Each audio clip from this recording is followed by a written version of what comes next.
Paulo disse que os obreiros que se esmeram na palavra são dignos de dobrados honorários, né? Nós não pagamos aqui aqueles que servem, mas isso se aplica no modo de dizer que devem ser honrados, e nós queremos honrar os nossos obreiros, né? Porque, de um certo modo, isso revela graça de Deus para a vida do povo dele. Amém? Quero orar nesse momento, quero pedir Saulinho para vir aqui orar para o Miguel. Vem cá, Saulinho. Saulinho também hoje esteve envolvido aqui na igreja, trabalhando. A gente louva a Deus pela vida dos nossos irmãos que têm se prontificado a servir a Deus. Isso tem sido bênção, isso tem encorajado o trabalho e tem nos edificado através da simplicidade de cada um naquilo que consegue fazer e onde consegue agir. Tem sido bênção. Então, Saulinho vai orar pela vida do Miguel. Deus abençoe, Miguel. Amém. Oremos. Senhor nosso Deus, glorificado e exaltado seja o seu nome, Senhor, por sua bondade, graça e misericórdia para conosco, ó Deus. Aqui estamos reunidos em sua presença, Senhor, para aprender um pouco mais da tua palavra. E agora, nesse momento tão oportuno, Senhor, queremos colocar a vida de Miguel, Senhor, em suas mãos, ó Deus.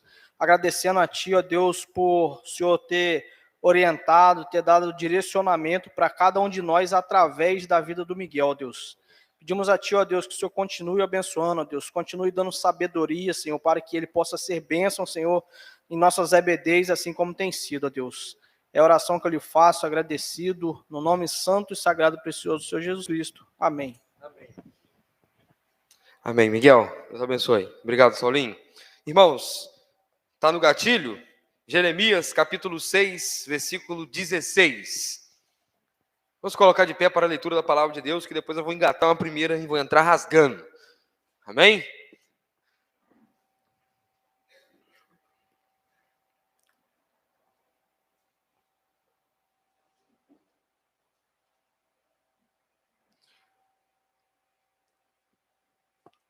Diz a palavra de Deus, Jeremias, capítulo 6, versículo 16.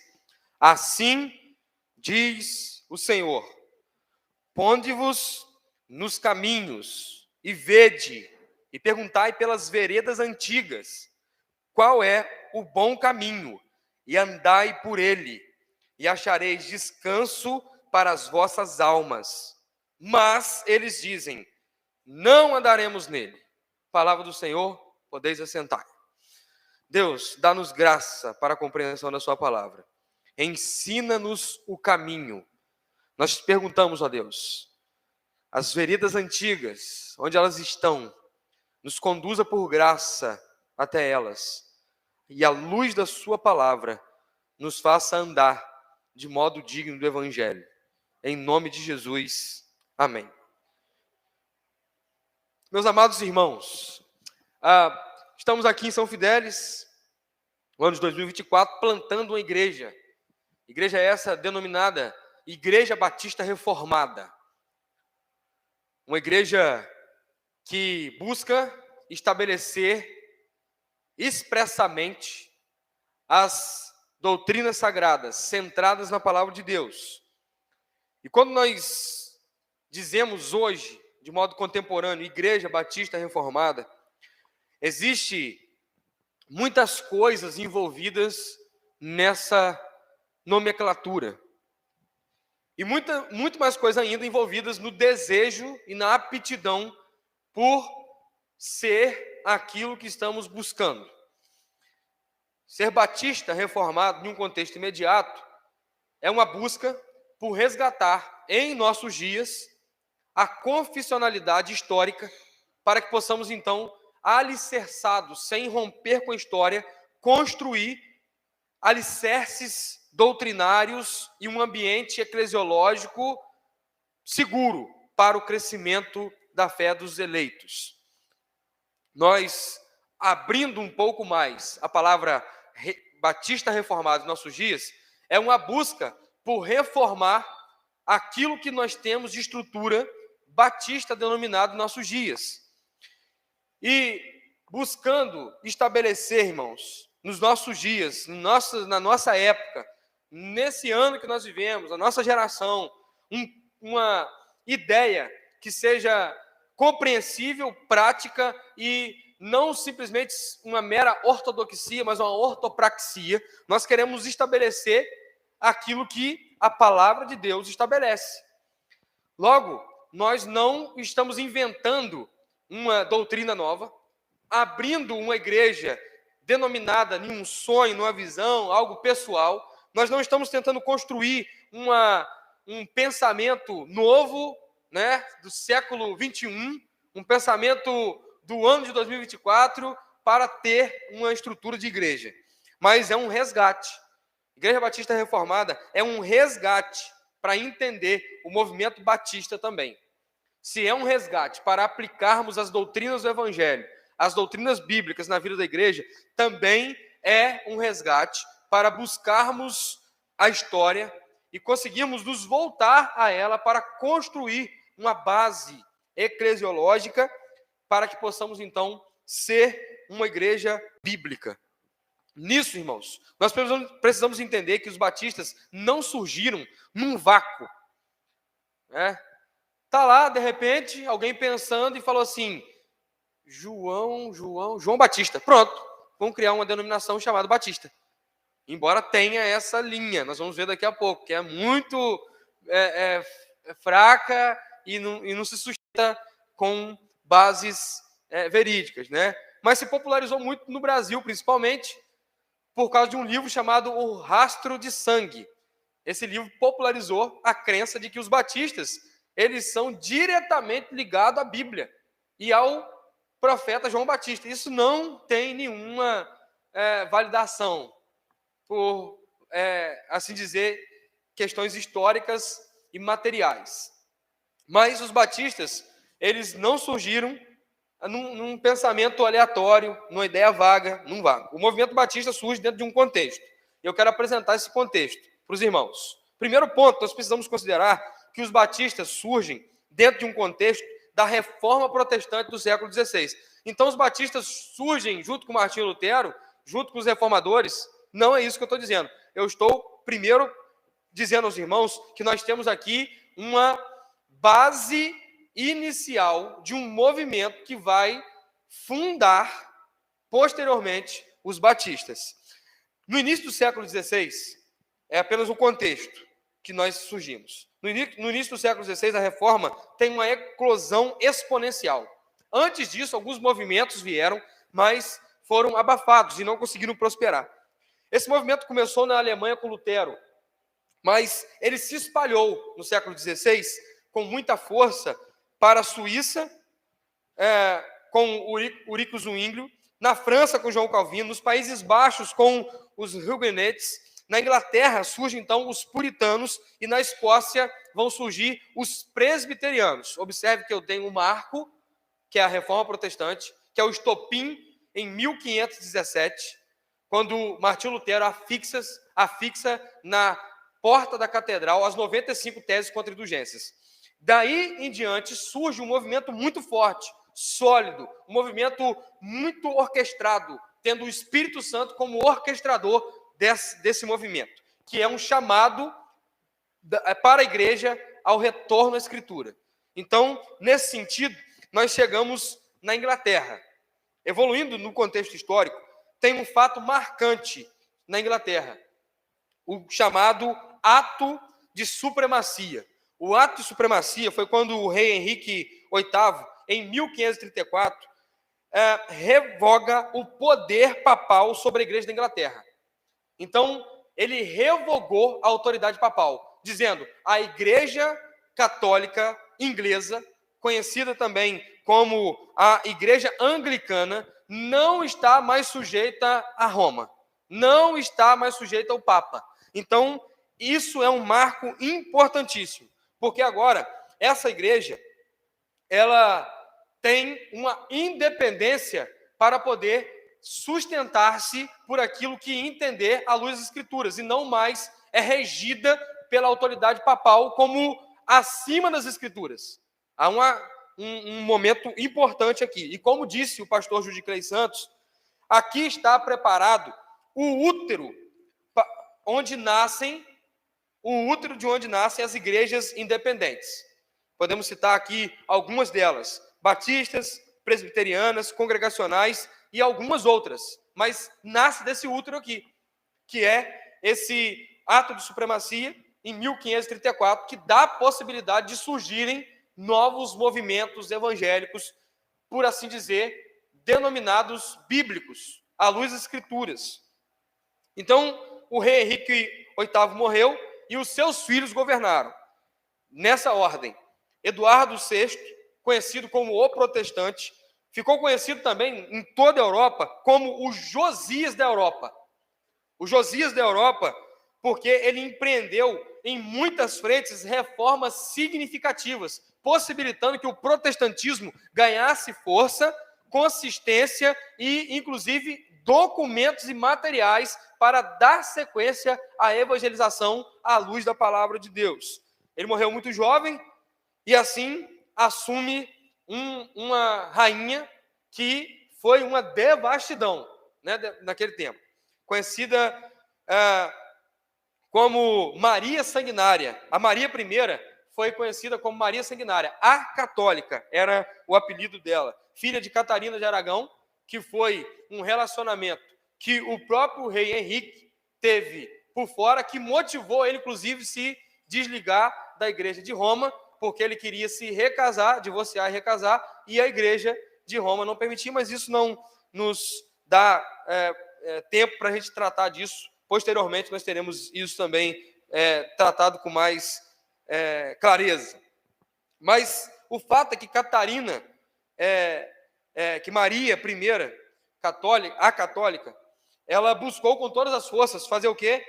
Restaurar o catolicismo na Inglaterra, e não fortalecer a igreja anglicana, mas restaurar o catolicismo. Ficou conhecida como Maria Sanguinária porque promoveu muita morte aos protestantes, perseguiu muitos protestantes, matou, foi uma era terrível.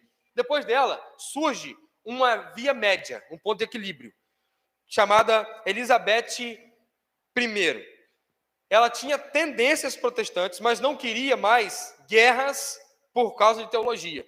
Então, ela coloca panos quentes entre os protestantes e os católicos e acaba por trazer um tempo de equilíbrio.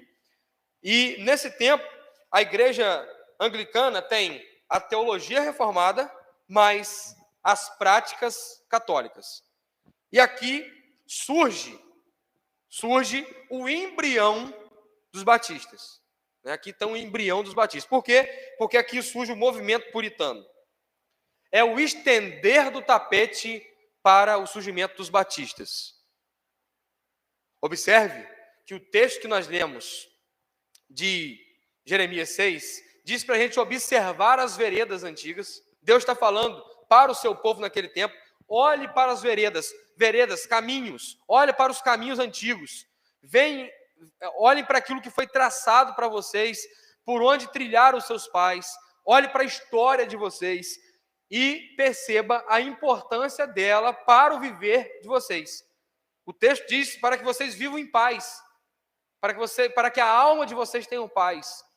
Então, nós não queremos aqui ficar batendo cabeça, tentando inventar um novo modo de igreja, tentando ser contemporâneo, tentando criar uma estrutura que seja ideal para a cultura, mas, muito pelo contrário, nós queremos dedicar as nossas forças para conhecer a nossa história, porque um povo que não conhece a sua história está enfadado ao fracasso.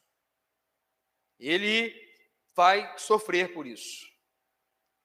Então, o movimento puritano está por surgir. E a palavra puritano, embora hoje para nós seja muito bonita, quando a gente fala assim, puritano, estamos falando de algo que é muito forte na linha teológica, uma corrente segura, madura, homens fiéis às esposas dedicadas e zelosas no seu lar. Mas a palavra puritano naquele tempo era um xingamento que os anglicanos e os católicos passaram a chamar aqueles que não aceitavam as doutrinas falsas daquele tempo. Eles eram puros, queriam viver de modo bíblico e eles eram xingados. Lá vai o puritano, lá vai hoje poderíamos dizer, o santarrão, né? As pessoas, quando veem um crente que é piedoso, zeloso, que não tem o que falar daquele crente, elas dizem, lá vai o santarrão, né? Lá no meu trabalho, alguns dias atrás, eu tive uma experiência mais ou menos essa aí, porque alguma coisa aconteceu, eu tive que fazer alguma situação e alguém gritou bem assim, e ainda é pastor, né? E eu falei assim, graças a Deus por isso.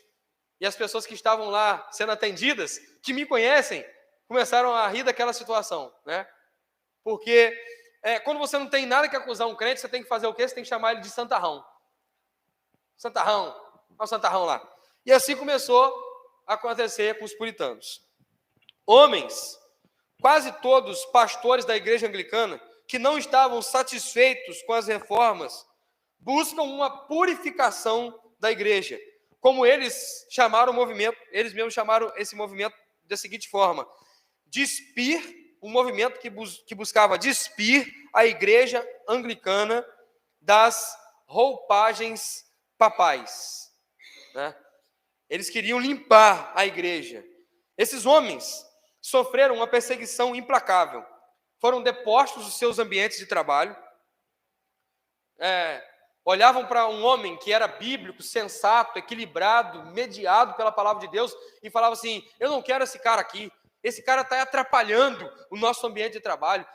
Nós odiamos ele. E ele perdia o seu trabalho, perdia o seu emprego. Eles eram presos. Alguns foram decapitados, outros tantos queimados em praça pública para tentar frear esse movimento de busca pela palavra de Deus na vida da igreja. E nesse tempo vai surgir algo que é uma dobradiça, que é uma nova dinastia. Então, aquela era de Henrique VIII, ela acaba. Ela acaba quando a rainha Elizabeth morre, ela não teve filhos, e ninguém deu sequência a essa história. Então, surge um rei chamado Tiago I. Ele era escocês e reformado. A igreja na Escócia era uma igreja segura na reforma, estava sensata, mas ele decepcionou toda a estrutura da Europa. Decepcionou todo mundo. Porque a caminho de assumir o seu trono, ele resistiu à ideia de provocar a reforma que tinha na Escócia, também na Inglaterra. Aquilo que tinha o efeito John Knox provocou na Escócia e mudou o cenário político, teológico, eclesiológico, fez com que Tiago tivesse uma expectativa, as pessoas tivessem uma expectativa que Tiago iria trazer uma reforma categórica. Mas quando ele assume, um dos seus atos imediatos foi abolir a Bíblia de Genebra em solo inglês. Por quê? Porque a Bíblia de Genebra, segundo ele, tinha muitos comentários que tendia a política teológica puritana republicana. E um rei, um império, temia a república. Era um risco para ele. Então, ele vai abolir a Bíblia de Genebra no solo inglês. Depois dele, assume Charles I, que não só resiste, mas Charles I é um tirano que passou a perseguir implacavelmente qualquer puritano que tentasse promover pregação à luz das Escrituras que iam contrário a tudo que era ensinado pela Igreja Católica e Anglicana. Ele dissolveu o parlamento algumas vezes, atrapalhando assim um governo que pudesse promover a fé bíblica e saudável. E eclode, nesse momento, um ponto marcante, chamado Revolução Puritana. Liderados por Oliver Cromwell, um homem marcante, de uma envergadura bíblica, teológica e política incrível. Ele conseguiu destituir o rei e promover a república na Inglaterra. Você sabia que a Inglaterra, por um período, foi república. E nesse período, um cristão sério, bíblico, marcou aquela época. Então, ele não foi muito longe, porque quando ele morre, o movimento acaba, o seu filho não consegue dar sequência, e é restaurada a dinastia Stuart.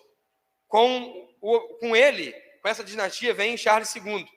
E aqui tem o conhecido ato de uniformidade.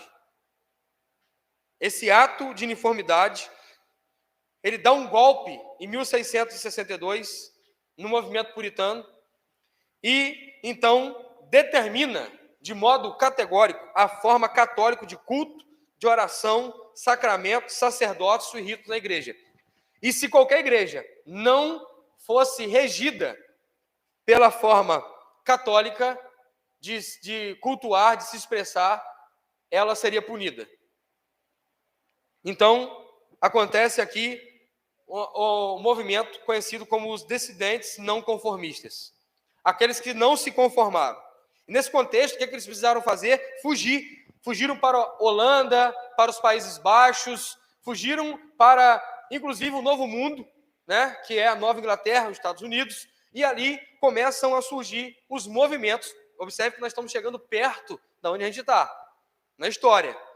Viu que eu não preciso, irmãos, inventar, criar, e nem preciso dizer uma história bonitinha, adaptada à nossa cultura. Nós temos um lapso, nós temos um desligamento que precisa ser reconstruído.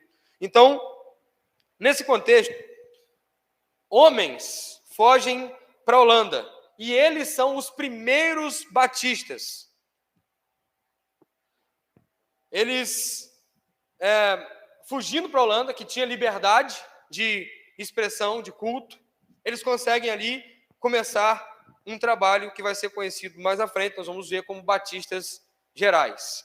E vamos ver também o nome deles. Mas aqui, nesse momento, começam 3 teorias disputadas historicamente de onde surgem os batistas. Os sucessionistas, que nós falamos aqui, que é a teoria JJJ, que é mentirosa. Nós não somos descendentes de João Batista, não tem nada a ver com isso.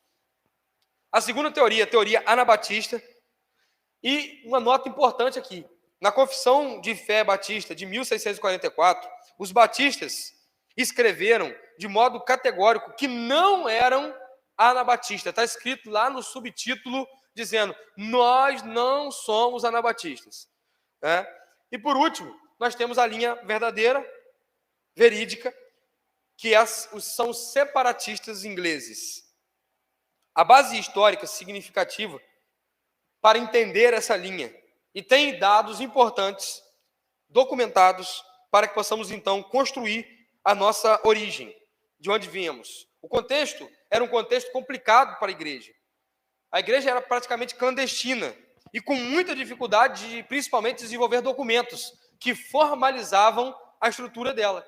Então, se reuniam em casas, não tinham condição de construir um templo, eles eram escondidos, perseguidos, e isso dá muita dificuldade. Mas a segunda confissão de fé, foi escrita em 1677. Por exemplo, essa confissão de fé escrita em 1677, ela só foi publicada em 1689. Nós temos um exemplar ali, muito bonito, na Pronobis, né? E só abrindo também um parênteses aqui, hoje a Pronobis tem sido uma ferramenta muito importante para o desenvolvimento da fé batista histórica, porque publicam livros de conteúdo histórico, seguros, e nos dão muito entendimento de quem nós somos, originalmente, sem ruídos. Mas, por questões de proibições, eles não conseguiram publicar aquele documento em 1677, só em 1689, por conta de um decreto do rei chamado o Ato de Tolerância, que passou a dar um certo espaço para a produção, ainda que regida e cautelosamente cuidada por parte imperial, de alguns documentos. Então, nós temos aqui o surgimento dos batistas gerais. Os 2 nomes principais, Thomas Helwys e John Smith, conhecido historicamente como o Inconstante. Ele se batizou e ele batizou a sua igreja mais de uma vez e se rebatizou, ele mesmo se rebatizou, não acreditando no batismo que já tinha passado, né? E ele tem um ponto doutrinário que é catastrófico, irmãos, porque ele negou nos seus documentos escritos para a sua igreja o pecado original. Ele negou o pecado original e abraçou o pelagianismo. Abraçou a ideia dos menonitas e negou também o Cristo em carne. A carne de Cristo, ele negou isso, essa carne santa. Então, olha bem como que nós temos aqui já uma dificuldade inicial. Tempo depois, 1611, Thomas Harris volta para a Inglaterra e publica uma confissão de fé e um documento sobre liberdade de consciência, um documento memorável e muito importante para o desenvolvimento político e liberdade política no mundo. Esse documento prezava pela liberdade de consciência e expressão e causou um excelente movimento, né? Mas o problema é que essa igreja, por fraqueza doutrinária e por confessar doutrinas que tinham sido condenadas antigamente, desde a pré-reforma, essa igreja não teve muito vigor. Ela é uma igreja de 10 membros, uma igreja que não atingiu um número expressivo de membros, né? E ela não tinha templos, né? Em 1626, tempo depois de 1611 até 1626, nós temos aí um bom tempo, ela só tinha atingido 150 membros em toda a Inglaterra. Então, surge, paralelamente, num movimento que não é junto, que não surge daqui, mas conhecidos como os batistas particulares. E o principal nome, o nome inicial, é John Spilsbury, um nome difícil de falar, mas que eu ouvi várias vezes outras pessoas falando para aprender a falar, né? É um homem de tradição batista reformada. Ele foi membro de uma igreja fundada por Henry Jacob, conhecido como o pai do congregacionalismo. Eles organizaram juntos a primeira igreja batista particular. E em 1670, essa igreja já tinha 300 membros, num crescimento muito rápido. O que nós entendemos aqui, irmãos, só fazendo uma ponderação, é que uma igreja forte doutrinariamente, ela tem um crescimento seguro. E quando esse crescimento é exponencial, ele é um crescimento saudável. E quando esse crescimento ele é um crescimento gradativo, ele também é um crescimento saudável. Nesse sentido, nós vamos observar que dá condição de, através da matéria humana, o evangelho ser propagado, a sã doutrina ser propagada, os pilares batistas reformados serem difundidos, e surgem nomes importantes, Henry Jessen, Collins, Benjamin Keith, e um grande nome conhecido por nós, até por conta de uma obra muito importante, que eu acredito que todo mundo aqui já ouviu falar, se não já pegou na mão, se não já leu. O Peregrino. Surge aqui John Bunyan, nesse contexto de igreja fundada por John Spilsbury. Então, nós vamos ter, por exemplo, o registro de Thomas Nettles, que diz que esses nomes são representantes firmes da convicção, da piedade fervorosa, da pregação poderosa e da ortodoxia teológica dos batistas particulares do século XVII. 2 documentos importantes são produzidos por esses homens, irmãos, que são originalmente considerados os nossos pais dos batistas, e não só dos batistas reformados, porque o movimento batista geral, ele enfraqueceu e acabou. Ele nem chega ao Novo Mundo, à Nova Inglaterra. Ele não tem potência para isso. É um movimento que fica enfraquecido e nós nem podemos dizer que a linha dos batistas do Brasil, da América, são diretamente dos batistas gerais. Embora a doutrina que eles têm, isso é importante dizer, as doutrinas confessionais que eles têm são remontadas às doutrinas dos batistas particulares, principalmente com o semi-pelagianismo e o arminianismo dos batistas gerais. Eles nem são pais, propriamente dito, dos missionários que difundiram as missões evangélicas cristãs batistas na América. Nós nem podemos dizer isso. E você só ouve por aí isso, irmãos. Os grandes nomes, até com sinceridade, falam isso erroneamente. Não tem nenhum significado isso, né? E esses batistas particulares produziram 2 documentos que ecoam diretamente para os batistas no Brasil, né? A Confissão de Fé de 1644 e a Confissão de Fé de 1689, que foi usada pelos batistas americanos como Confissão de Filadélfia. Eles só trocaram o nome, a estrutura era a mesma. A Confissão de Filadélfia é a mesma Confissão de Fé de 1689. Então, algo importantíssimo para os batistas do Brasil é isso aqui, que em 24 de agosto de 1884, William Beck Bugbear, um dos mais queridos dos batistas convencionais, ele foi membro fundador da primeira igreja batista no Rio de Janeiro. E na ata de fundação ficou registrada a prática confessional da Confissão Batista, a Confissão de Fé de Filadélfia. Isso significa que os batistas que chegaram aqui, nossos primeiros batistas no Brasil, eles não eram diretamente ou indiretamente oriundos de um movimento batistas gerais, conhecido pelos separatistas ingleses, ou muito menos ligados à questão original ali criada.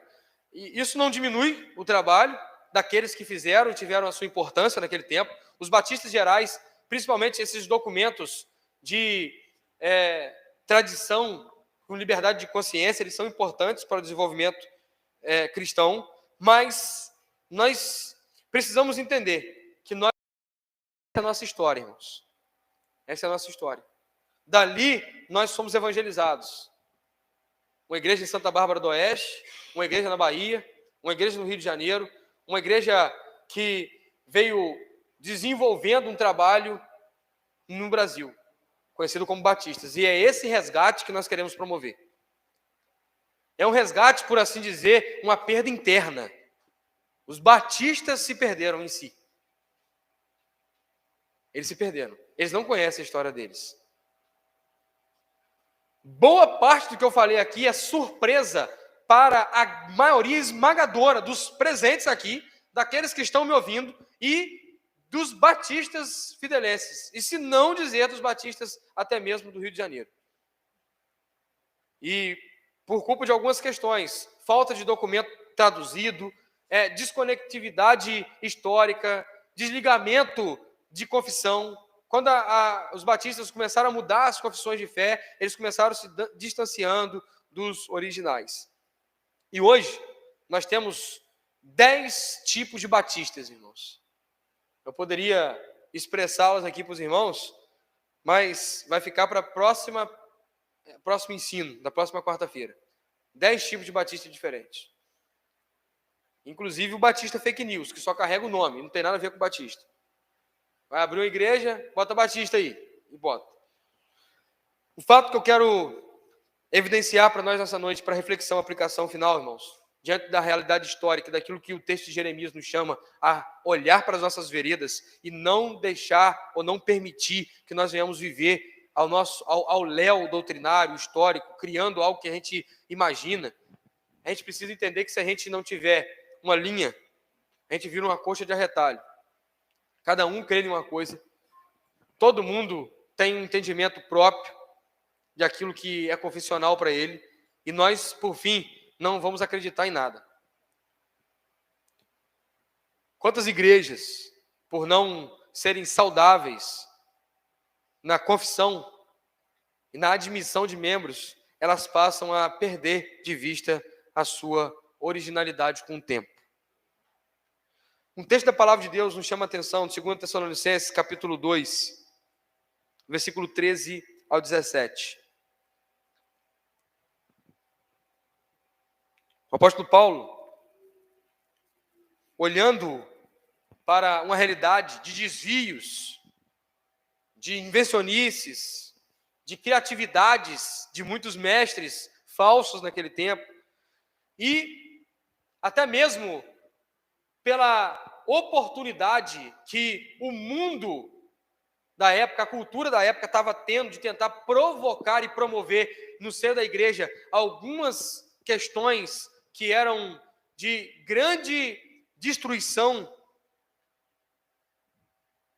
Paulo escreve sobre o homem da iniquidade, sobre a vida iníqua, sobre a prática iníqua dentro da igreja, e posteriormente ele diz assim: mas devemos sempre dar graças a Deus por vós, irmãos amados do Senhor, por vos ter Deus elegido desde o princípio para a salvação, em santificação do Espírito e fé da verdade, para que pelo nosso Evangelho vos chamou para alcançardes a glória de nosso Senhor Jesus Cristo. Versículo 15. Então, irmãos, estais firmes e retende as tradições que vos foram ensinadas, seja por palavra, seja por epístola nossa. E o próprio nosso Senhor Jesus Cristo, e nosso Deus e Pai, que nos amou e em graça nos deu uma eterna consolação e boa esperança, console os vossos corações e vos confirme em toda boa palavra e obra. No contexto de muitas ramificações, de muita desconexão com o que é bíblico, você entra em várias e várias igrejas e tem coisas que acontecem ali que você lê de Gênesis e Apocalipse e você não vê um tiquinho daquilo prescrito na Bíblia. E você fala assim, por que está fazendo? E alguém pode dizer, porque alguém teve uma visão que se deve fazer. Alguém teve uma experiência e aquilo virou doutrina para a igreja. Você vai em muitas igrejas e observa que eles tentam apagar a história ou reformular a história segundo a cultura que estão inseridos. Recentemente, até mesmo a primeira igreja batista de São Fidélis cedeu a isso. Quando construíram a história dos batistas, em uma cenografia linda, irmãos. Uma animação muito bacana, feita com IA, muito boa. Muito boa. Estou fazendo uma crítica aqui construtiva. Mas eles não leram os documentos históricos. Eles criaram uma história muito bonita. Gente, quando eu vi a abertura, falando sobre o nascimento de Salomão Luiz Ginsburg, como foi a sua infância, até ele chegar no Brasil. Aí quando vê, eles falam assim, e foi criada em São Fidélis a primeira célula. Poxa, irmãos, eu não tenho nada contra. Eu quero aqui falar que tenho um problema com isso, que isso é uma desgraça. Não estou falando isso, irmãos. Eu estou falando que isso não está na história, irmãos. Estou falando que isso não está na história. Salomão Luiz Ginsburg, quando chegou em São Fidélis, ele fez um culto, ele não fez uma reunião de célula. Ele fez um culto e o culto terminou com pedrada e paulada. E com ele expulso, bem surrado, num vagão de trem. Aí quer construir uma história bonitinha. Não pode, irmãos. Está errado. Está errado. E o que Paulo está expressando aqui é o seguinte: eu dou graças a Deus por vocês, porque muito embora a iniquidade, o homem da iniquidade, o movimento iníquo, o movimento do não tem nada a ver, do tudo pode, esteja circuncidando em Tessalônica, vocês estão se mantendo firmes. Deus tem sustentado vocês. E ele diz onde está ancorada esse sustento. Ele vai dizer que Deus nos sustenta porque nos elegeu desde o princípio para a salvação. A fidelidade a Deus é uma resposta à eleição e não uma promoção pessoal de uma capacidade que nós temos de dizer, Deus, olha como nós somos bons e podemos te glorificar. Mas porque Deus nos elegeu, Ele enviou Cristo, nos alcançou, nos transformou, nos deu graça, nos fez novas criaturas e nós respondemos a isso sendo fiéis e estando guardados pela graça nele que nos sustenta. Resposta e não causa. Ele vai seguir dizendo que os eleitos, desde o princípio, são seguros da salvação, são seguros em santificação do Espírito e fé da verdade. Eles não são variantes de verdade, ventos de doutrina. Surge uma pregação aqui, um movimento, todo mundo vai para lá, vamos ver o que está acontecendo. Surge outro aqui, todo mundo vai para lá. Não, eles estão firmados em santificação do Espírito e fé da verdade. Os batistas históricos, eles têm uma resposta doutrinária, firme, convicta. Eles têm uma piedade prática, uma vida prática do Evangelho, chamada piedade muito fervorosa, e eles têm uma pregação poderosa. Podemos citar aqui Charles Haddon Spurgeon, um homem batista marcante que, a título de informação, nem seminário tinha.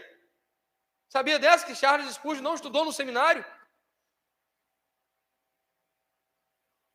Um homem que tinha uma vida piedosa muito linda, impactante, e ele era um cara descolado. Um cara que interagia com os seus amigos, um cara que convivia bem, era um cara boa praça. Ele tem uma depressão terrível, e muitos dizem que aquela depressão dele levou ele a uma busca profunda em Deus e promoveu nele uma santificação apurada e resultou em uma vida prática do Evangelho muito impactante e uma pregação muito poderosa.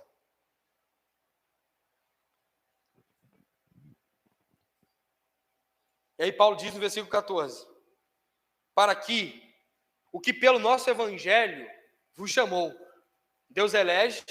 E como que Deus chama os eleitos? Então Deus elegeu, nós não temos responsabilidade nenhuma, nós podemos viver de qualquer jeito, a igreja não precisa mais de ter preocupação em evangelizar, nem precisamos fazer culto direto. Não, irmãos, Deus elegeu a salvação e elegeu também um meio para chamar os salvos. E o meio para chamar os salvos é Cristo. E a forma de apresentar o meio é a loucura da pregação. O chamou pelo Evangelho para alcançardes a glória do nosso Senhor Jesus Cristo. E aí ele vai exortar agora, dizendo, então, irmãos, vocês receberam a pregação do Evangelho. Ele diz, vocês foram eleitos por Deus, foram alcançados pela ação do Espírito Santo, pela palavra da verdade, na propagação do Evangelho. Vocês estão seguros disso para alcançar a eterna glória do nosso Senhor Jesus Cristo, onde serão glorificados. Mas ele vai dizer assim, então, irmãos, olha como tem aqui uma mudança aplicativa. Então, irmãos, estai firmes. Nós não podemos vacilar, irmãos, com relação àquilo que a Bíblia nos rege. Nós não podemos duvidar das Escrituras, descredenciá-la, aplicá-la em apenas algumas áreas da nossa vida. Nós precisamos de uma vida inteiramente reformada, uma reforma que surge em nossos corações, nos purificando, nos santificando, nos dando um viver piedoso. E isso resultará em famílias piedosas, bíblicas, centradas no Evangelho. E isso resultará em uma igreja centrada no Evangelho, em uma igreja unida, em uma igreja que está buscando a comunhão dos santos, a edificação e a glória de Deus em instância final. Estai firmes e fazei o quê? Retende as tradições que foram ensinadas. Falar em tradição hoje, irmãos, é como se fosse um xingamento. As pessoas criam as suas próprias tradições, né? A cor da cueca que deve usar em tal dia para dar sorte na vida, né? Tem isso, essas mandingas aí. A tradição da família. As pessoas vão criando várias tradições, mas as tradições bíblicas, falar de tradição do Evangelho, tradição bíblica, as pessoas criam elas se armam, as unhas delas aparecem. Tradição bíblica, irmãos, não é ruim. As pessoas querem criar novas tradições e acabam inventando e sendo levados por doutrinas humanas. Mas aquilo que a Bíblia estabelece, as tradições que regem a vida e a história da igreja, as tradições que transformam vidas, que são as doutrinas elementares do Evangelho, elas precisam ser retidas, e não mudadas, adaptadas, e não esquecidas. Tradição? Igreja tem tradição? Não, eu gosto do que é renovo. Reforma não, é renovo, renovada. Reformada não, renovada sim.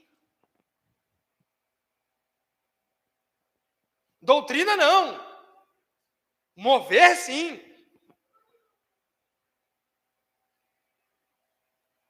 Ensino não. Profecia sim. retende as tradições que foram ensinadas. Paulo vai dizer, nós, os apóstolos, ensinamos oralmente, vocês aprenderam aquilo que nós ensinamos, e vocês também ouviram aquilo que nós ensinamos, e também vocês puderam ler. Por isso que nós buscamos, e a reforma nos ensina isso, que produzir materiais e distribuir esses materiais é importante, significativo, para que o povo possa conhecer.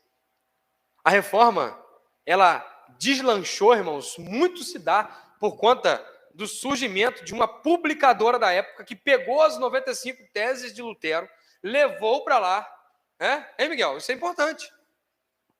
Qual o nome dele, Miguel? Você lembra? Gutenberg. Ele foi lá, pegou, opa, isso aqui eu acho que vai fazer, eu tenho a copiadora, eu tenho um jornal, eu vou pegar isso aqui, que é polêmico, e vou divulgar.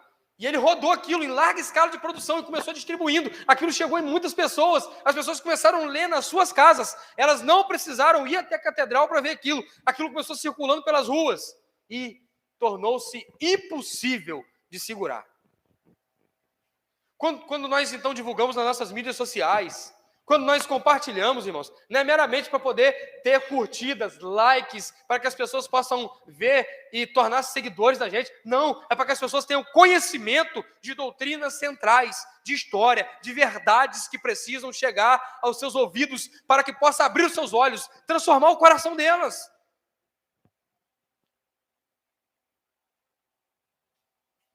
Quando nós colocamos aqui no nosso planejamento de um ano, que os irmãos viram aqui comigo, eu vou disponibilizar aquilo de um modo melhor elaborado, para os irmãos levarem para casa, orar por aquilo, para a gente poder demarcar ali onde nós temos que chegar, o que temos que fazer, quanto nós podemos nos envolver para aquilo acontecer. Quando nós dizemos ali um centro, a criação de um centro de ensino teológico, é porque nós queremos resgatar a prática de ensino minucioso das Escrituras, da história da igreja, das doutrinas centrais, da graça. E através disso, desse ensino, produzir conteúdo, material para ampla divulgação, irmãos. Não é simplesmente porque nós queremos uma nomenclatura bonitinha, um negócio que é bacana. Não, é porque nós queremos dar grande e em larga escala, divulgação, aquilo que nós cremos. Por que Paulo escreveu tantas cartas, irmãos? Você parou para pensar nisso? Por que as igrejas recebiam cartas do apóstolo Paulo? Ele queria transmitir as doutrinas, as suas convicções. Ele queria ensinar, e ele escreve. Ele envia, essas cartas edificam a igreja. Ensina. E o versículo 16 nos tem um conforto, uma esperança, um consolo, que ele vai dizer, e o próprio Senhor Jesus Cristo, e nosso Deus e Pai, que nos amou, e em graça nos deu uma eterna consolação e boa esperança, vos console. O consolo de Deus não é desconecto de uma doutrina saudável. A esperança não pode estar desligada de bases sólidas do Evangelho. Console os vossos corações e vos confirme o quê? Toda boa palavra e obra. Nós vamos ver na próxima semana, na próxima quarta-feira, ortodoxia batista e ortopraxia batista. Porque a ortodoxia é o conhecimento teológico. E a ortopraxia é a prática desse conhecimento. É o despejar daquilo que se conhece. E é isso que nós precisamos, irmãos. Nós não podemos viver vazios. E não podemos ter uma ortodoxia fria. Se uma igreja tem muito conhecimento bíblico, mas pouca prática cristã significativa, tem alguma coisa errada. Se a igreja cresce nas prateleiras com livros e conteúdos, mas não consegue transmitir isso através do viver, tem alguma coisa errada. Por isso que quando nós conectamos a história, dizemos da onde nós viemos, o que nós queremos fazer, quem nós somos, nós estamos aqui construindo um caráter de uma igreja bíblica, histórica e confessional. Eu quero convidar os irmãos a estarem orando para que, ao começar em nós, Deus confirme a palavra dele, para que em nosso viver, essa palavra confirmada possa resultar em uma obra que glorifique a Deus. Que ser um batista reformado em São Fidélis possa ser um chamado de um viver bíblico, centrado no Evangelho, e possa mostrar, através do nosso viver, que nós cremos, quem nós somos, por que nós somos assim. E que nós devemos estar preparados pela palavra para responder e ensinar aquilo que for nos perguntado a respeito da nossa fé e esperança. Amém? Quero orar nesse momento. Vamos fechar os nossos olhos. Deus, dá-nos graça. Nós não queremos ser inovadores, apenas produtores de conteúdos controversos. O nosso objetivo aqui é piedade, Senhor. Livra-nos, ó Deus, livra-nos do desejo de grandeza, de querer aparecer e ser melhor. Tenha misericórdia de nós, ó Deus, porque durante toda a história o Senhor mostrou que esse caminho é o caminho mais difícil. E todos aqueles que desejam viver piamente padecerão. Por isso, guarde a nossa fé, Senhor. Livra-nos do mal, do maligno, do vil tentador. Santifica-nos, ó Deus, na verdade, na Tua palavra. Sustente-nos, ó Deus, na caminhada. Não nos desampare, Senhor, pois nós não queremos aqui ter o nosso intelecto por Deus, mas o Senhor é o nosso Deus. Nós não queremos aqui ter a nossa oratória como grande e imponente, mas nós queremos que a Tua palavra possa aparecer através de nossas falas, ó Deus. Em nome de Jesus, que por misericórdia e graça, o Senhor nos conceda a oportunidade de viver uma igreja forte, uma igreja relevante, uma igreja que cresce, não só numericamente, mas cresce no poder do Espírito Santo, na palavra da verdade e em boas obras. Em nome de Jesus nós oramos, ó Deus. Dá ao seu povo graça, dá ao seu povo o amor revelado em Cristo e a consolação e a capacitação do Espírito Santo. Em nome de Jesus. Amém e amém. Amém, meus irmãos?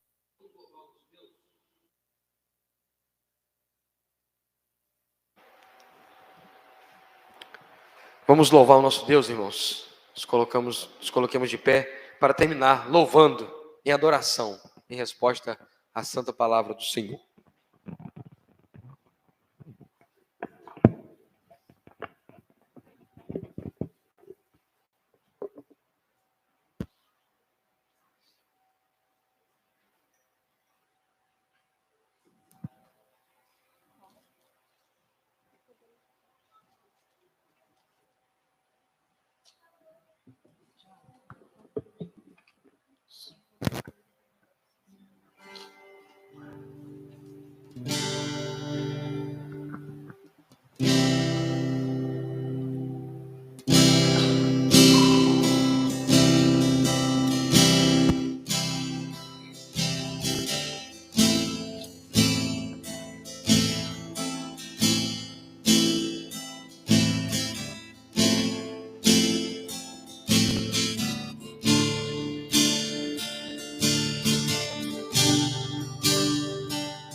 Ao que está sentado